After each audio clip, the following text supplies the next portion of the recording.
예, 오늘부터는 4장에 들어갑니다. 예, 드디어 이제 본론 중에 본론으로 들어가는데요. 예, 뭐 아웃라인은 이렇게 크게 세 파트로 되어 있습니다. 그 점이 디지털 투 디지털 컨버전 이렇게 되어 있는데 이 컨버전이란 말은 뭐 다른 말이 아니고요. 제가 전에 이제 우리가 어, 전송할 때 데이터를 보낼 때 데이터가 아날로그일 수 있고 또 디지털일 수 있고요. 그다음에 신호도 또 아날로그일 수도 있고 디지털일 수도 있다고 했어요. 그래서 이 디지털 투 디지털 컨버전이라고 하는 건 여기는 데이터 말하는 거고요. 데이터 이쪽은 시그널 말하는 겁니다. 그러니까 디지털 형태로 되어 있는 데이터를 디지털 시그널로 바꾸어서 전송하는 것을 말해요. 그럼 밑에 4.2절은 무슨 어떤 건지 아시겠죠? 아날로그 데이터를 디지털 시그널로 보내는 것인데요. 이거는 이제 디지털 시그널로 전송한다는 뜻도 될 수 있고, 그 다음에 아날로그 데이터를 디지털로 다 담아낼 수가 없어요. 디지털은 디스크리트, 즉 이산이죠. 근데 아날로그는 연속이기 때문에 그 수많은 값들을 디지털 그 몇 개 안 되는 값에 다 담을 수가 없잖아요. 쉽게 가면 실수를 정수로 다 표현할 수 없잖아요. 그죠? 그러니까 아, 이제 아날로그 데이터는 디지털 전송 혹은 디지털로 저장하기 위해서 일단 디지털로 만드는 과정이 필요해요. 그래서 그거 이제 거기 가서 공부를 하게 될 텐데 일단 이제 이 4.1절부터 우리가 시작을 하도록 하겠습니다. 사실상 이제 우리가 뒤에 보면은 이제 데이터 혹은 인포메이션은 아날로그일 수도 있고 디지털일 수도 있고 그 다음에 신호는 아날로그일 수도 있고 디지털일 수도 있어서 그 4분면 제가 그려가면서 설명을 한 적이 있죠. 예. 그래서 이번 챕터 4장에서는 바로 우리가 뭘 할 거냐면 이 부분을 할 거예요. 디지털 투 디지털 컨버전이라고 하는 건데 즉 디지털 정보를 디지털 신호로 보내는 것 이야기를 할 거고요. 그, 그 작업을 우리가 통상 우리 업계에서 뭐라고 부르냐면 라인 코딩이라고 그래요. 라인 코딩. 이 코딩은 여러분 프로그램 짜는 거 아닙니다. 여기서 뭐냐면 이 라인이라고 하는 게 통신선 말이에요. 통신선에다가 이 비트들을 이런 신호로 이제 만들어 놓을 텐데 디지털이니까 뭐 이렇게 생겼겠죠. 신호로 만들어서 넣을 텐데 이렇게 이 비트들을 신호 형태로 바꾸어서 넣는 것을 라인 코딩이라고 하는 거죠. 사실 코딩 여러분이 하는 코딩도 마찬가지 아니에요. 여러분 머릿속에 든 것을 컴퓨터 안에다가 컴퓨터가 이해할 수 있는 형태로 이렇게 쳐 넣는 것 아닙니까? 그와 비슷한 맥락에서 이 디지털 데이터를 디지털 신호로 바꿔 놓는 작업 이것을 이 책에서 얘기하는 디지털 투 디지털 컨버전 혹은 실제로 현업에서 얘기하는 라인 코딩이라고 부르는 것입니다. 예, 그래서 4장에서 이제 디지털 투 디지털 컨버전을 먼저 얘기하고 난 뒤에 이제 아날로그 데이터를 어떻게 디지털화하는가 이것으로 두 번째 섹션이 되어 있습니다. 그래서 그 두 번째 작업은 우리가 샘플링이라고 해요. 샘플링. 예, 사실 샘플링만은 아닌데 하여튼 샘플링이 포함된 일련의 작업이 됩니다. 디지털 데이터로 만들고 나면 어떻게 되겠어요? 예, 이 컨버전은 디지털 데이터로 만드는 것이고 디지털 데이터가 되면 디지털 데이터가 됐으니까 디지털 데이터를 디지털 신호로 만들어서 보내는 것도 가능하고요. 그죠? 그 다음에 디지털 데이터이니까 디지털 데이터를 또 아날로그 형태로 전송하는 것도 가능해지겠죠. 사실은 그래서 아날로그 데이터를 직접 디지털 전송할 수가 없어요. 방금 얘기했듯이 아날로그 데이터가 워낙 그 연속적인 값이기 때문에 디지털이 다 담아낼 수 없다고 했죠. 일단 그래서 이와 같은 샘플링 작업을 통해서 디지털 데이터로 만든 뒤에 그 디지털 데이터를 디지털 신호로 전송하든지 아날로그 신호로 전송하든지 하는 것입니다. 만약에 아날로그 데이터를 아날로그로 전송하는 경우라면 큰 문제가 없어요. 이거 굉장히 과거에 우리가 많이 했던 것이에요. 데이터가 그 당시에 이제 컴퓨터가 많이 안 쓰이던 시절이라서 거의 모든 데이터가 아날로그 데이터였고, 그 다음에 이제 전송 기술 이런 것도 디지털 기술이 발전되지 않은 그런 시대였어서 아날로그를 전송했기 때문에 옛날 아날로그 TV 같은 것이 대표적인 예가 될 텐데 이거는 이제 옛날 올드한 테크닉이죠. 올드한 테크닉. 뭐 그렇다고 해서 지금 안 쓰이는 것도 아닙니다. 지금도 AM 라디오 있잖아요. AM 라디오도 또 이런 아날로그 전송이 되고요. 그다음에 이제 목소리는 당연히 아날로그니까요. 아직도 쓰이고는 있지만 대세는 아니죠. 대세는 디지털 데이터죠. 그래서 디지털 데이터가 아니라면 디지털 데이터로 만들고 그것을 디지털 전송을 하거나 아날로그 전송을 하는 것 이렇게 이해하시면 되겠습니다. 그래서 이제 이 아날로그 투 디지털 컨버전이 먼저 디지털로 데이터를 만드는 걸 말하고 여기서는 이제 전송을 하는 걸 말합니다. 그리고 마지막으로 4.3절에서 좀 약간 미셀러니어스 토픽인데 트랜스미션을 할 때 어떤 방식들이 존재하는가, 전송할 때 어떤 방식들이 존재하는가 뭐 이런 얘기를 할 텐데 아주 중요한 부분은 아니에요. 중요한 것은 이것이 중요합니다. 이번 장에서 그 다음으로 중요한 게 요 두 번째가 되고요. 그래서 4.1절, 4.2절 이런 순서로 중요도가 있습니다. 가보겠습니다. 4.1절 디지털 투 디지털 컨버전이에요. 그래서 이 컨버전이라는 게 이제 그 라인 코딩이라고 불린다고 했었죠. 라인 코딩. 그래서 라인 코딩 이야기를 우리가 하게 될 겁니다. 그 다음에 이제 라인 코딩 이야기를 하다가 조금 뒤쪽에 블락 코딩 또 스크램블링이라고 하는 라인 코딩 그 자체만큼 핵심적이진 않지만 라인 코딩을 보완하는 기술로서 두 가지가 제시되고 있는 것이에요. 그래서 블락 코딩, 스크램블링은 라인 코딩을 보완하는 어, 장치들이다 이렇게 보시면 되고 일단 1차적으로 라인 코딩이 안 되면 아무것도 안 됩니다. 이게 혁신적이에요. 이게 꼭 돼야 되고 이것이 가장 기본이다 이렇게 생각하시면 될 것 같아요. 그래서 디지털 데이터를 디지털 시그널로 표현하는 것. 다시 말해 표현한다는 게 다른 게 아니라 전송 매체에 실어줘야 되는 거니까 뭐 표현 즉시 전송되는 거예요. 그래서 이 컨버전이란 말을 왜 썼는지 저도 잘 모르겠고 어쨌든 디지털 데이터를 디지털 신호로 전송하는 것 이렇게 말씀드릴 수 있겠습니다. 그 작업을 라인 코딩이라 한다. 이렇게 보시면 될 것 같아요. 그래서 라인 코딩 이야기가 나오고요. 그래서 비트들의 연속으로 이제 되어 있는 것을 바로 디지털 시그널로 바꿔주는 것이에요. 그래서 여러분 파일 전체를 그렇게 한꺼번에 하지는 못하고요. 여기 보면 sequences of bits라고 되는데 이게 그렇게 많은 비트들이 아닙니다. 심지어 한 비트일 수도 있어요. 한 비트, 두 비트, 세 비트, 네 비트 뭐 이런 정도고요. sequences of bits가 그 다음에 그걸 하나의 디지털 시그널 혹은 이걸 나중에 우리가 심볼이라고 부르는데 시그널 하나의 시그널로 보냅니다. 그래서 이 디지털 시그널로 리시버에 도착한 것을 이것을 다시 디코딩해요. 그래서 라인 코딩, 디코딩 이것이 한 쌍이 되는 것이죠. 보내는 자 측에서는 라인 코딩을 하고 받는 자 쪽에서는 라인 디코딩을 하는데 그냥 코딩, 디코딩 이렇게 부를 수가 있습니다. 4.1에 이제 이 과정이 나오는데 여기서 샌더가 원래 이제 이렇게 되어 있는 디지털 데이터를 인코딩, 라인 코더 혹은 인코더 이렇게 부르는데 라인 코더를 통해서 한 빛 혹은 두 빛 이런 식으로 잘게 자른 뒤에 이것을 각각의 심볼로 표현하는 것이죠. 그 심볼 혹은 시그널 엘리먼트로 하는데 여기서는 이 책이 좀 용어 사용이 좀 깔끔하지는 못해요. 그래서 그냥 시그널이라고 부르기도 하고 시그널 엘리먼트라고 부르기도 하고 심볼이라고도 부르는데요. 좀 구분했으면 좋겠는데 시그널의 단위는 시그널 엘리먼트라고 부르겠습니다. 마치 이런 디지털 데이터의 단위가 비트인 것처럼 시그널의 단위는 시그널 엘리먼트가 됩니다. 하나하나의 시그널이에요. 그러니까 이 시그널은 어떤 비트 패턴을 뜻한다. 이런 식으로 조각조각 있겠죠. 혹은 이것을 심볼이라고도 불러요. 그 심볼의 개수가 전에 이제 L 우리가 레벨의 개수 이런 얘기 했었는데 레벨이 심볼일 수 있죠. 레벨이 시그널 엘리먼트일 수 있습니다. 이 레벨 L의 개수에 따라서 전송 속도도 바뀌고 이렇게 얘기가 됐었잖아요. 지금 매우 헷갈릴 수도 있습니다. 그런데 이제 뒤로 갈수록 차차 정리가 될 테니까 너무 염려하지 않으셔도 되겠어요.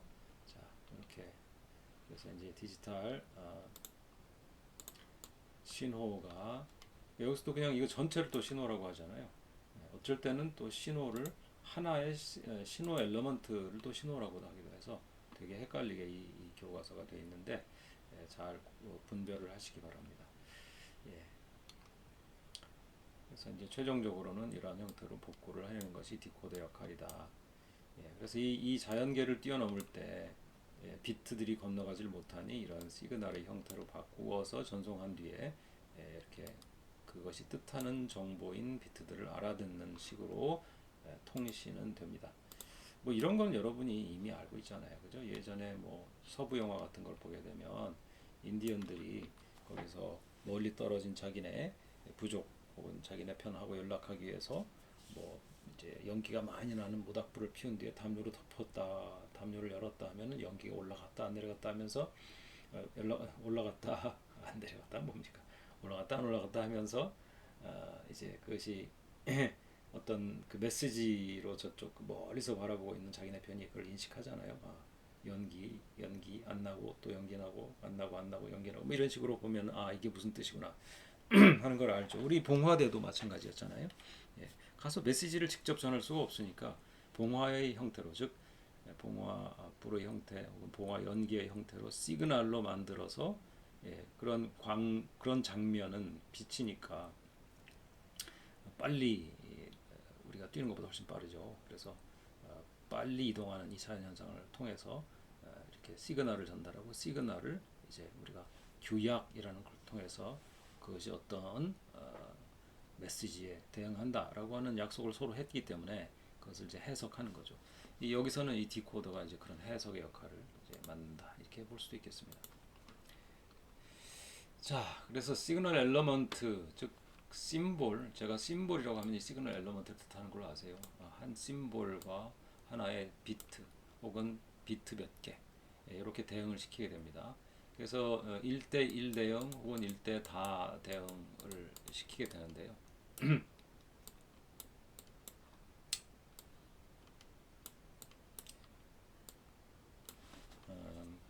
예를 들면 여기서 이제 1대1 대응이 예로 이 그림에 보이고 있는데 뭐 1이라는 비트는 이제 낮은 전압, 뭐 0이라는 비트는 높은 전압, 또 1이라는 것은 또 낮은 전압 이런 식으로 하나의 시그널 엘러먼트를 하나의 비트에 즉 하나의 데이터 엘러먼트에 이렇게 상응시키는 경우입니다. 이때 이제 그 R이라고 하는 것이 몇 비트를 하나의 심볼에 매핑시켰냐 여기 이제 R 이거 N이라고 하지 말고 R이라고 그냥 할게요. R. R이 1인 경우는 이제 여기가 1대1 되겠죠. 또 어떤 경우에는 1대다 대응을 시킬 수도 있어요. 그래서 혹은 다대일 대응을 시킬 수도 있습니다. 제가 좀 실수를 했는데 다대일도 있습니다. 다대일도 있어요.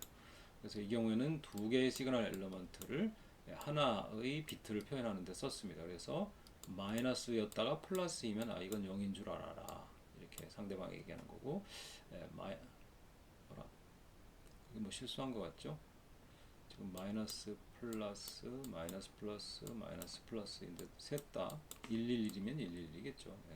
근데 뭐 예를 들어 플러스 마이너스 이렇게 주어진 시간 동안에 움직임이 있었다면 이것은 이제 0 이렇게 되겠죠. 좀 일관성에서 1로 붙여주세요. 왜냐하면 다 똑같이 마이너스였다가 플러스로 갔지 않습니까?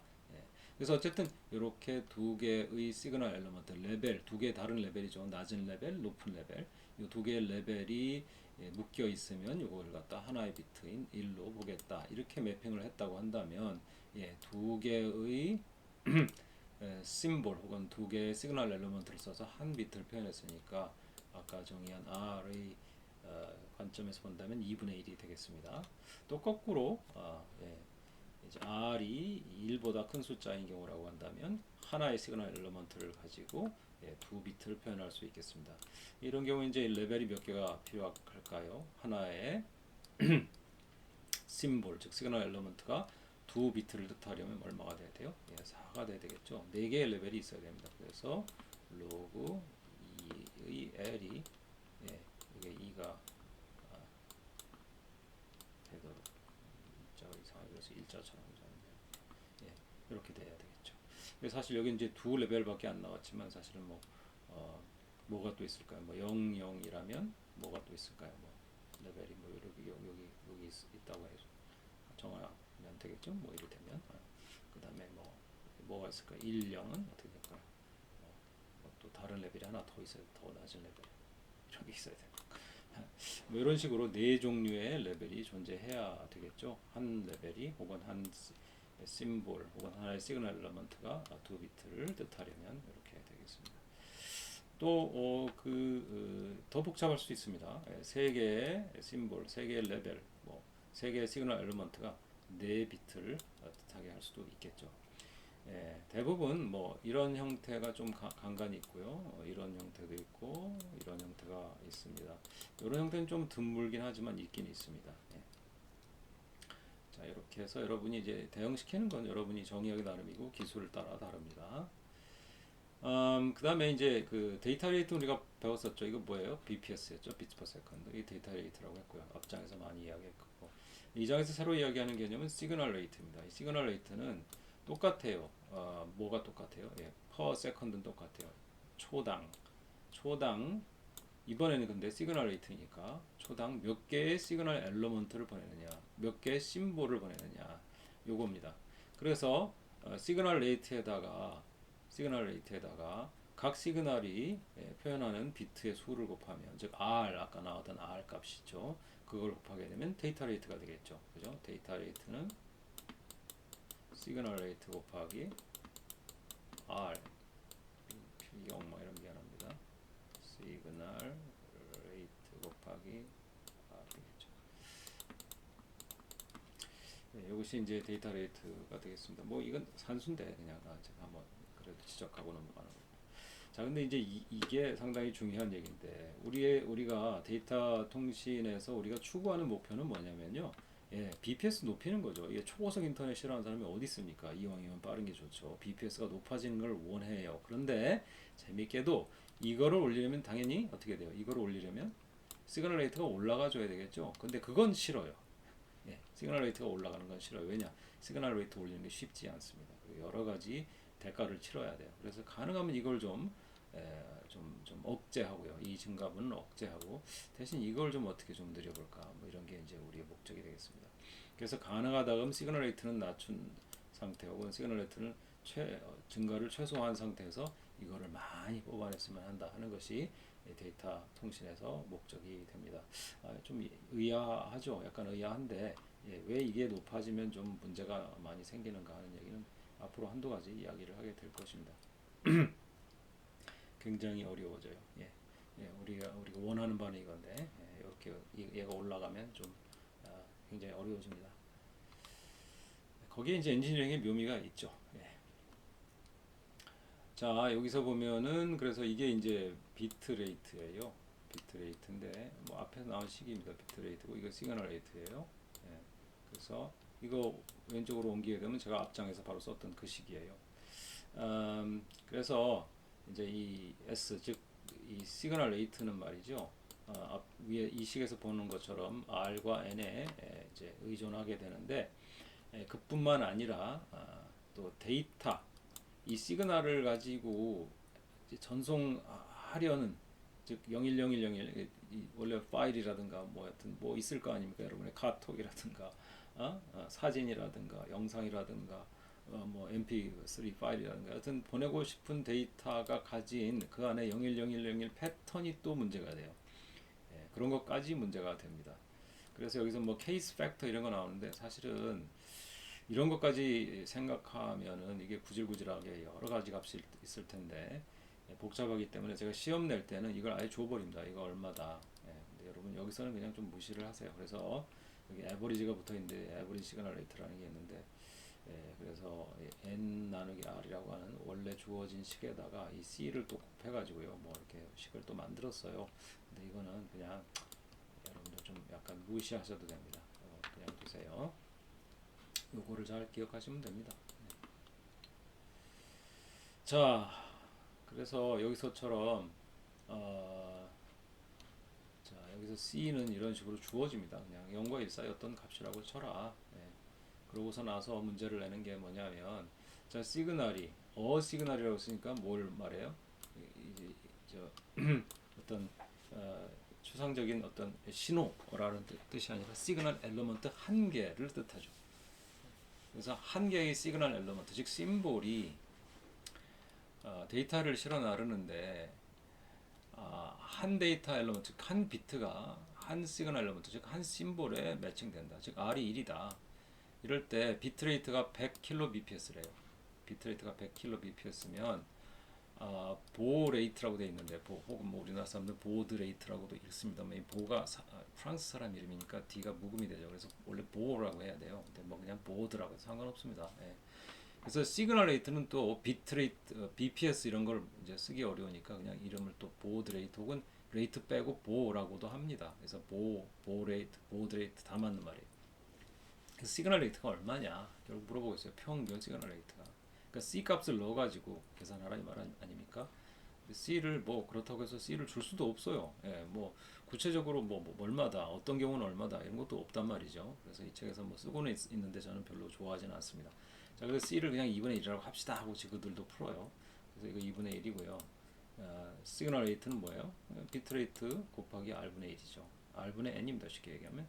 그럼 R이 얼마라고 그랬어요? 1대 1이니까 R이 1이잖아요. 그러니까 그냥 10만 하고서 뭐 C가 2분의 1이니까 뭐 50kg 보 이렇게 되죠. 보 아니가 보입니다. 시그널 레이트는 산수였고요.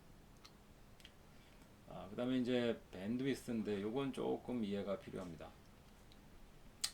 자, 시그널 레이트가 주어져 있을 때 요식인데요. 미니멈 밴드위스. 미니멈 밴드위스는 평균 시그널 레이트에 이제 비례하겠죠. 당연히 이제 시그널 레이트가 올라가면 얘도 올라가고 얘가 내려가면 얘도 내려가는 관계에 있는 건 맞습니다. 우리가 원하는 바는 이와 같지 않다고는 했었어요. 그죠? 예, 가능하면 시그널 레이트는 좀 먹지않은 상태에서 그래도 비트레이트가 좀 올라갔으면 좋겠다. 뭐 이런 얘기를 이제 했었어요. 그런데 이제 어쨌든 우리의 원하는 바와는 상관없이 이들이 이제 서로 비례하는 건 맞죠. 왜냐하면 시그널 즉 심볼 하나 보내면서 거기에다가 몇 비트를 이제 그걸로 몇 비트의 정보를 표현하잖아요. 0101이다 이 심볼은. 이렇게 해서 심볼 10,000개 보내면 각 심볼이 4비트씩 뭐 실어 나간다 했으면 그 4만 비트 per second 이렇게 되는 거 아닙니까? 예, 그러니까 비례할 수밖에는 없는 이런 관계라는 건 아시겠죠? 예, 아시겠. 그다음에 이제 그 S가 뭐라고 했어요? N 나누기 R이라고 했잖아요. 예, 이건 앞장에서 나오지 그 식입니다. 그리고 이제 귀찮게 C가 하나 붙어 있는데, 자 이렇게 돼 있어요. 그래서 이 N과 R이 주어져 있을 때 이제 그 미니멈 밴드위스가 여기 이제 주어집니다. 그 다음에 또 거꾸로 이 우리가 달성할 수 있는 최대 비트레이트는 얼마가 되느냐? 요 관계에서 우리가 뽑아낼 수가 있어요. 그래서 요 비미니언데 이거는 이제 최소 필요한 밴드위스가 얼마냐를 물을 때 썼던 것이고요. 이제 여기서는 밴드위스가 주어지고 그다음에 C가 뭐 주어질 것이고 당연히 그다음에 R이 주어지게 되면 최대 밴드위스는 여기에 이제 비례하는 그런 값이 되겠죠. 예.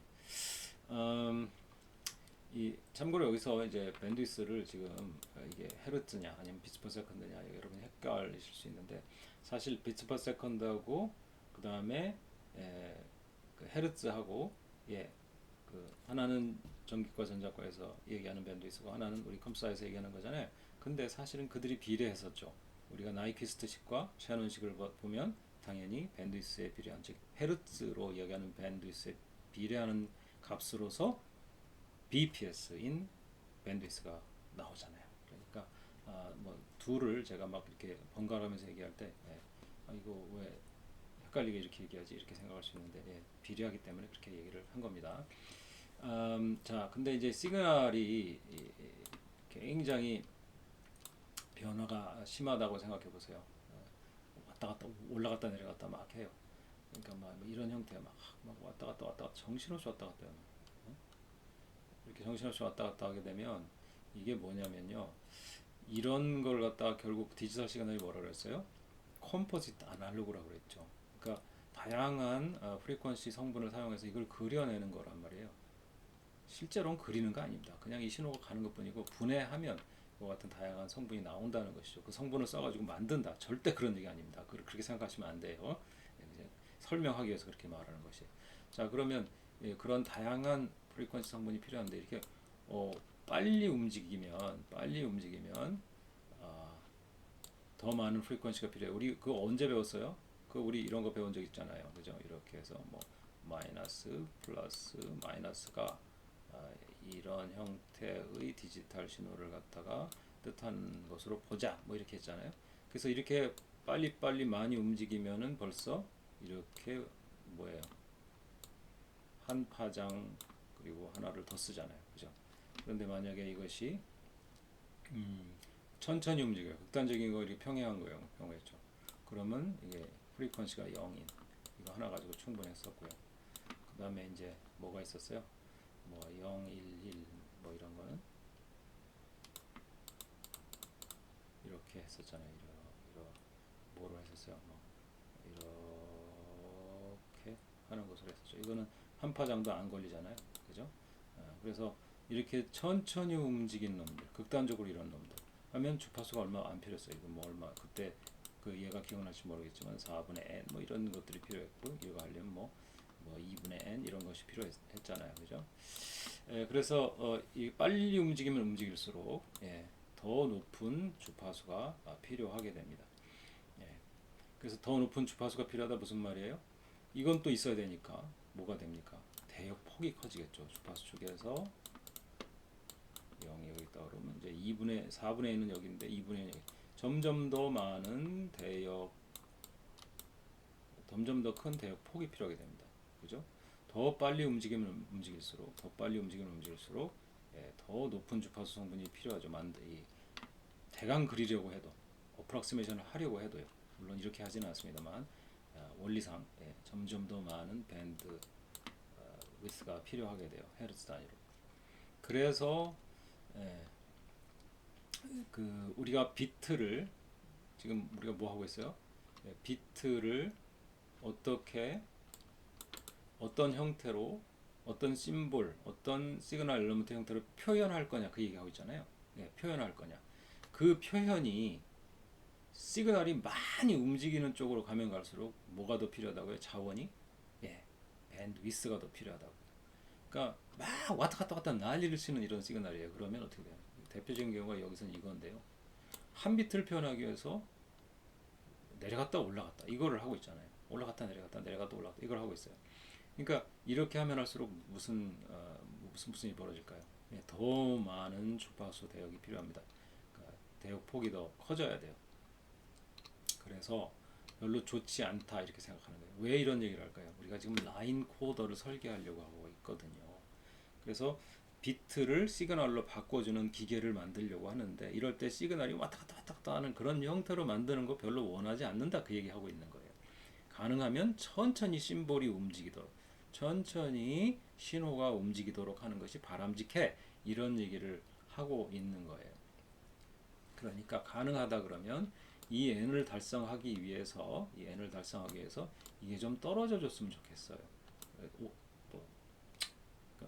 많이 올라가지 않았으면 좋겠어요. 그래야 요구되는 최소한 이건 있어야 돼 하는 밴드위스가 좀 줄어들 거 아니에요. 왜냐면 밴드위스가 많이 요구될수록 그렇게 골치 아파진단 말이에요. 그래서 이제 이걸 좀 줄이려고 하는 그런 관계, 그런 긴장 관계가 있다. 이렇게 얘기를 하면 돼요. 밴드위스를 줄이고 뭐 자시고 할 것도 없이 아예 주어져 버렸다. 라고 하면 어떻게 돼요? 그것이 우리가 낼 수 있는 최대 속도 비트 퍼 세컨드로 그걸 결정해 버리는 그런 일이 되는 거죠. 이 관계를 좀 이해하셨어요? 이 긴장 관계를?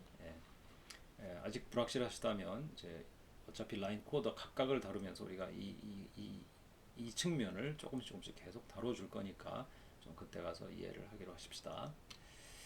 자, 드디어 이제 이 좀 서론을 끝내고 라인 코딩을 설계함에 있어서 이제 전체적으로 어떤 것들이 고려돼야 할지를 좀 알아보도록 할게요. 일단 이렇게 하면 안 좋아라고 하는 것들이 있고요. 이렇게 하는 게 좋겠어 라고 하는 것들이 있어요. 자, 먼저 안 좋은 점을 볼게요. 이런 일이 발생하면 안 된다고 돼 있어요. 물론 이제 복잡하면 골치 아파요. 복잡한 거를 완전히 회피할 수는 없겠지만 가능하면 좀 단순했으면 좋겠다. 왜냐면 복잡하면 돈 들거든요. 돈 들고 시간 걸려요. 그러니까 복잡하지 않았으면 좋겠죠. 저건 당연한 얘기가 되겠고, 그 다음에 뭐가 있을까요? 이제 뭐 DC 컴포넌트가 존재하면 안 되고 베이스라인 원더링이라면 안 된다. 지금으로 봐서는 좀 어려운 얘기입니다. 그런데 여튼 뒤에 가서 예를 보면서 이런 일이 이게 뭘 뜻하는지 좀 설명을 하겠어요. 이런 일이 일어나면 안 좋다 하는 것이 이제 가이드라인에 있어요. 좋은 라인 코더는 이런 일을 일으키지 않는다. 이렇게 생각하면 되겠어요. 또 좋은 라인 코더는 이런 것을 가지고 있다. 이런 성질을 가진다라고 하는 건데 셀프 싱크로나이제이션이라는 게 있고요. 요거는 이제 좀 지금 설명하기는 어렵습니다. 좀 이따 설명할 거고, 그다음에 에러 디텍션 능력이 그냥 내재적으로 갖춰져 있다. 그러니까 에러가 나면 이거 잘못된 거네라고 바로 알아볼 수 있는 그런 라인 코딩을 했으면 좋겠어요. 그다음에 노이즈나 인터페런스에 대해서 좀 강하다, 임뮤하다라고 하는 이런 성질을 가졌으면 좋겠다. 노이즈는 뭐고 인터페런스는 뭡니까? 노이즈는 자연계에서 발생하는 이런 그야말로 노이즈고요. 인터페런스는 자연적인 것이 아니고 우리가 통신을 나만 할 때 말고 옆에서도 할 때도 있잖아요, 그죠? 그런 걸 인터페런스라고 해요. 그러니까 예를 들면 내가 스마트폰 가지고 통신하고 있는데 옆에 있는 다른 친구도 통신하고 있어요.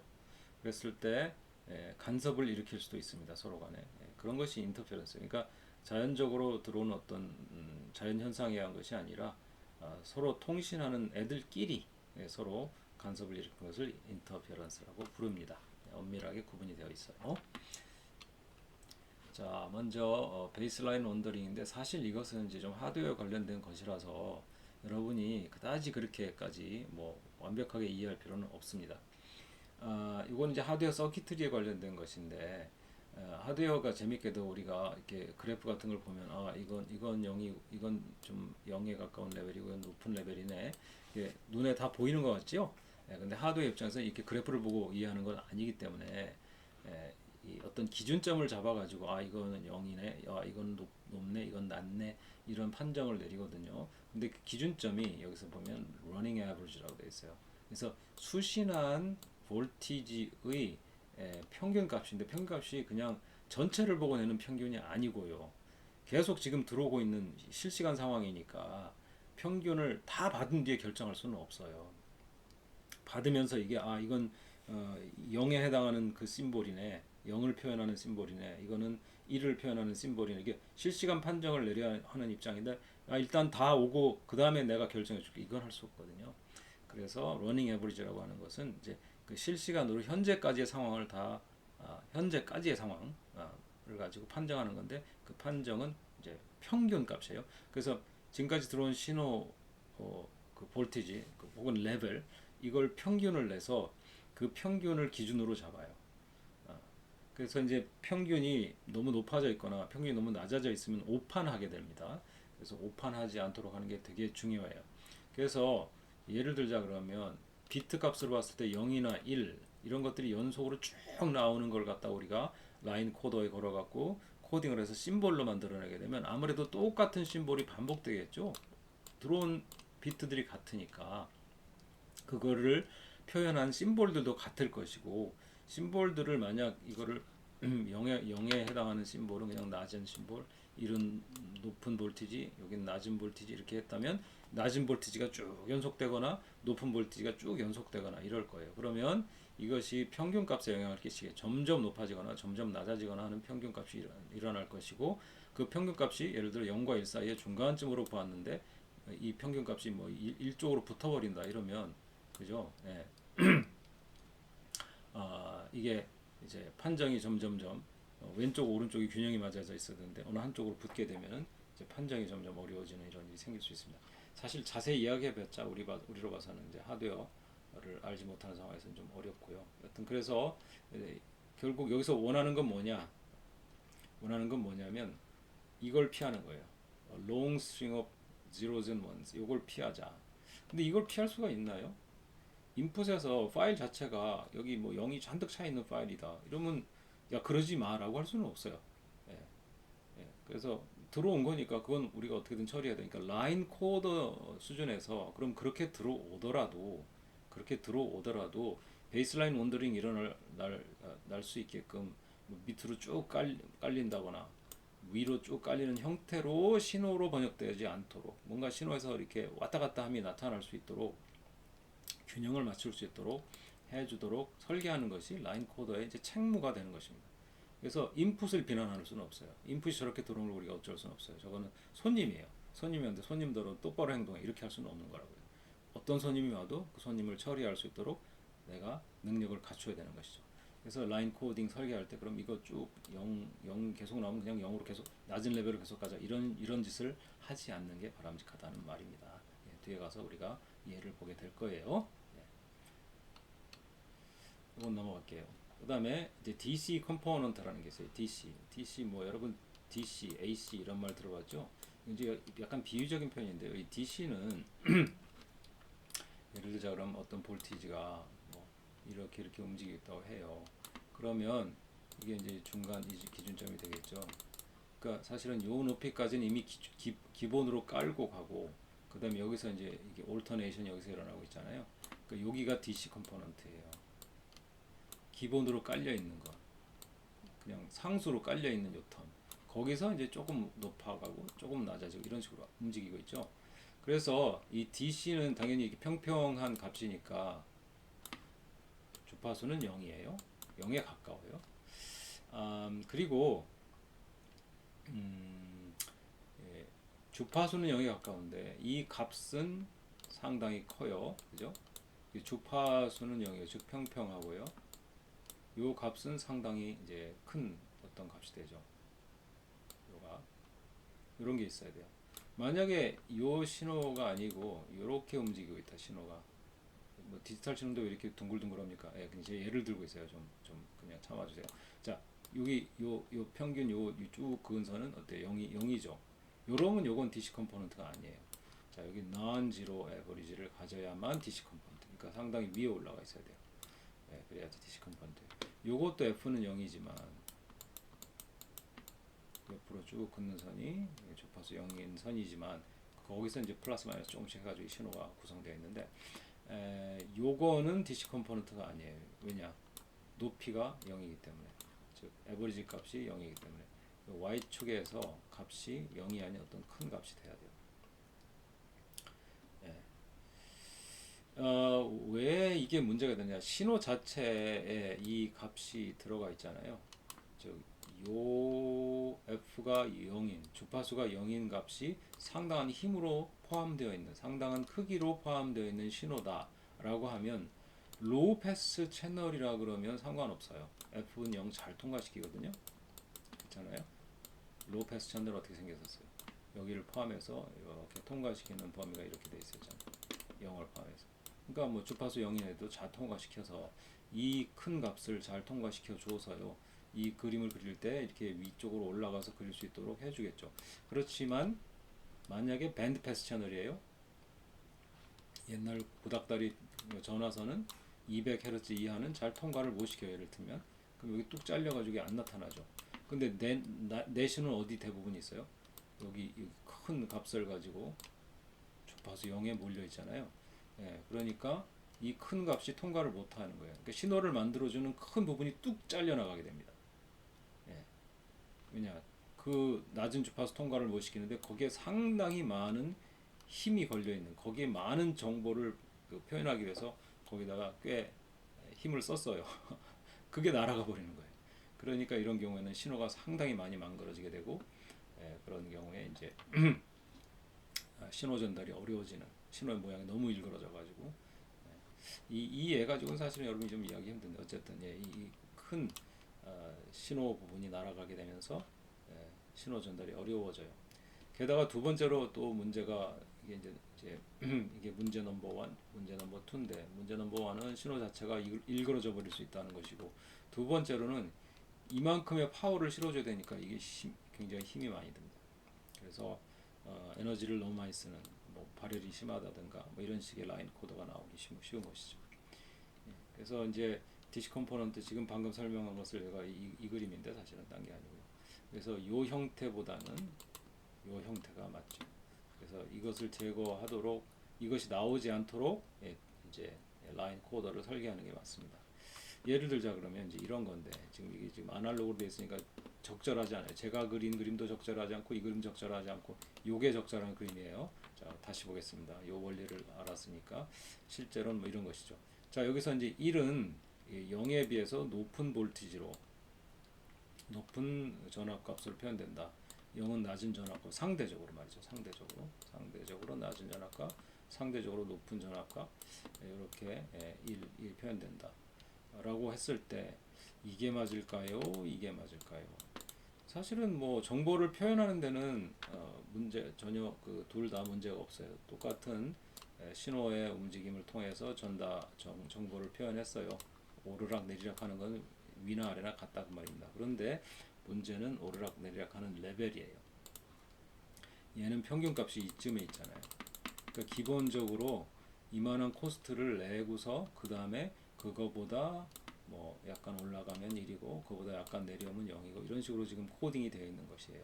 그런데 얘는 여기가 0이에요. 평균값이. 그래서 여기서 조금 올라가면 1이고 조금 내려가면 0이고 이런 식으로 코딩이 되어 있죠. 그래서 기준선을 중심으로 약간 올라가면 0이고 약간 올라가면 1이고 약간 내려가면 0이다 라고 하는 식으로 표현된 것은 맞으나 뭐가 차이가 나요? 기준선의 높이가 차이가 나요.